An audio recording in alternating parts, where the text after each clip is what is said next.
Po dyan sa Davao Mafia and their purpose to save the Queen in order to become the next president. Namiss lang Mr. Chair ni Jimmy Guban si Colonel Acerto dahil 6 years na sila hindi nag-uusap. This is the first time that Mr. Jimmy Guban and Colonel Acerto has talked to each other. Pagpatuloy mo, Jimmy. Thank you for your honors. Nakikita ko po kasi ang salarin, Your Honor, nasa tapat ko. Si Mr. Paul Gutierrez. Pagpatuloy mo na yung kinikwento mo kanina. Paano Your Honors, nalaman na merong droga doon sa dalawang container? Mr. Chairman, with the indulgence of Congressman Johnny Pimentel, ano lang, kasi nagtataka lang ako bakit siya umiiyak. Anong reason ba't ka umiyak, Jimmy Guman? Dahil ba sa panahon na ipinagkanulo mo si No, Your Honor, galit po atuwa dahil kaming dalawa pareho ang buhay. Hindi ho dahil sa pagkanulo, kundi dahil sa sindikato, sa mafia ng Davao Mafia, na kami ang biktima. Pasalamat po kami sa Diyos dahil pareho kami buhay. Si Gabriel Pardo po namatay. Si Captain Perote. Si Agent Hernan Apario, kasama ko sa customs pat. Dalawa rin ang namatay sa akin. Sa kanya ilan ang namatay. Dahil po dyan, sa Davao Mafia and their purpose to save the Queen in order to become the next president. That is how. Ganun nila ginawa. Lahat pat. Your Honors, gusto ko po sana tuloy-tuloy ang pagsagot. Pero sometimes nagiging emotional ako for so long na kahit papano via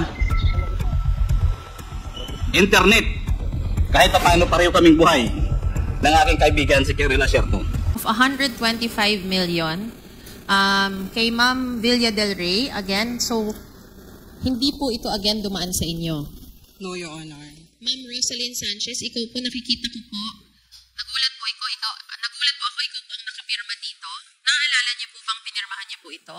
Yes, Your Honor. Pati pala yung first check, tinanong kita kanina, hindi mo naaalala. Okay, so accountant, dumadaan po ba sa opisina ninyo yung mga pondo na pumapasok sa OVP? Yes, Your Honor. All right. Okay. For the last quarter of 2022, ma'am, maaalala niyo po ba yung cheque na pumasok sa OVP? Last quarter of 2022. Cheque. Apo. Wala po Ako na pong magpapaalala, ma'am. Ito po. 125 million po.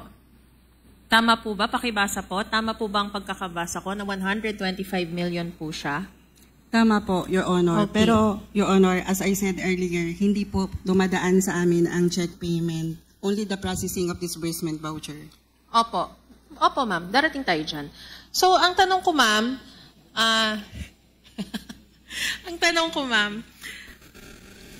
kasi inunahan ako ni ma'am. Ang tanong ko sa iyo, sabi mo, processing lang of disbursement vouchers. Ang tanong ko ngayon, in any way, are you notified ba kapag may cheque na? Kasi sinabi mo kanina kay Kong Rog, assured dapat na may fund na or allocated budget for it. So, paano mo nasasabi yon? So, in a way, nanonotify ka na may cheque na. Only sa report, Your Honor, report of checks issued. Sa report mo lang natatanggap. Yun po ba? Tama po. So, hindi mo po masasabi sa akin, ma'am, kung ang checking ito ay, kung anong pinagdaanan po ng cheque na ito, kung ito po ba ay in-encash, dineposit? No, Your Honor. Is there anybody here who can answer?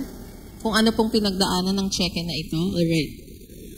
Can we go to the next slide?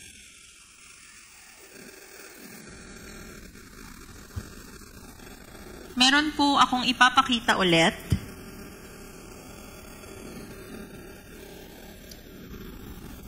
Ma'am, magkano po yung nakasulat sa cheque na ito for the first quarter of 2023? 125 million, Your Honor. 125 million. And again, bilang Chief Accountant, sinasabi mo po kanina kay Congressman Gutierrez na hindi po dumadaan sa inyo to. At again, processing lang ng disbursement vouchers ang trabaho niyo po. Tama po ba? Tama po, Your Honor. Alright. At wala po sa ating kahit sino ditong makakasagot kung papaano po lumabas ang cheque na ito. Okay. Can we go to the next check, please?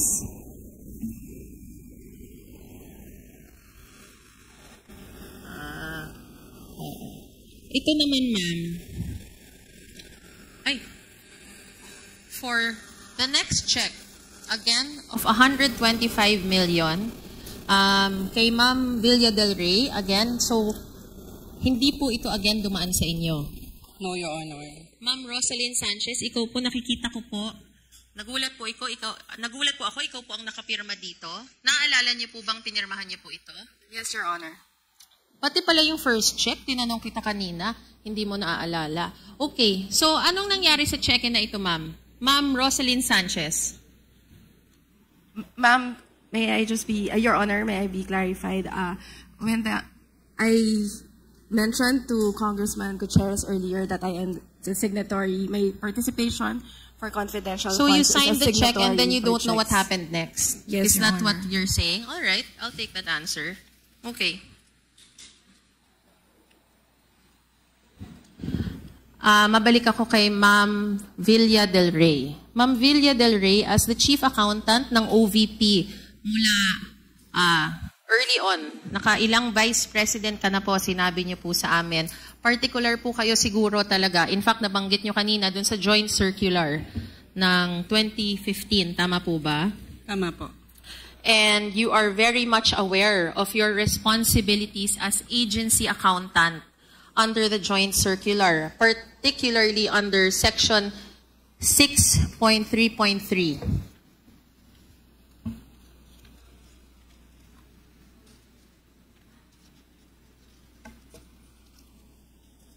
Tama po, Your Honor. Sa Joint Circular, ma'am, merong guidelines on the grant and liquidation of cash advance for confidential funds. Tama po ba?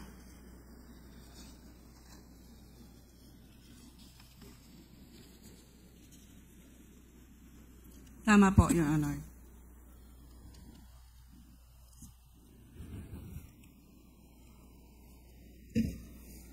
Kinukumpirma mo kanina, ma'am, na ayon sa kaalaman mo, na kahit na hindi sa'yo dumaan ang cheque, di ba? Paulit-ulit mo pong sinabi, pero kinukumpirma mo pa rin na nakatanggap ng 125 million na confidential funds 4 times ang OVP. Tama po? Tama po, Your Honor. Okay. Ma'am Villa Del Rey, aware ka naman po na kahit hindi po ikaw ang SDO, na liable ka pa rin po bilang Chief Accountant ng OVP. Kung sakaling mapatunayan na nagkaroon ng misuse ng confidential funds ang OVP. Tama po ba? Tama po, Your Honor, depending on the participation. Under, kasi ma'am dun sa Joint Circular, yung liability mo ay katumbas ng liability ng SDO. Tama po ba yun, ma'am? Tama po, as mentioned, depending on my participation. Opo, kaso kanina tinatanong ka po ni Congressman Gutierrez, nung nagpirma ka po sa liquidation report, hindi naman po nakasulat doon na ito po ang pirma niyo, certified supporting documents complete and proper. Yun po ang pinirmahan ninyo, ma'am. Tanong lang naman po yun. Under po ng Joint Circular, again, isa ka talaga dun sa 3 signatory. Ikaw po, yung SDO na si Ma'am Gina Acosta at ang Vice President. And dahil po sinacertify mo ang dokumento na isinumite at ay kumpleto, sapat bilang Chief Accountant, ikaw ay naging isang accountable officer. Tama po ba? Tama po, Your Honor. Dahil po, ma'am, sa pagpirma mo sa receipt of payment, ikaw ay naging accountable sa custody at pag-safekeep ng mga funds na ito. Tama po ba, ma'am? No, Your Honor. Hindi po ako nag-safekeep ng fund. Only the processing of the issuance of cash advance and recording of its liquidation. Alright. Familiar ka po ba, Ma'am Villa del Rey, sa Presidential Decree number 1445 or the Government Auditing Code? Yes, Your Honor. PD 1445.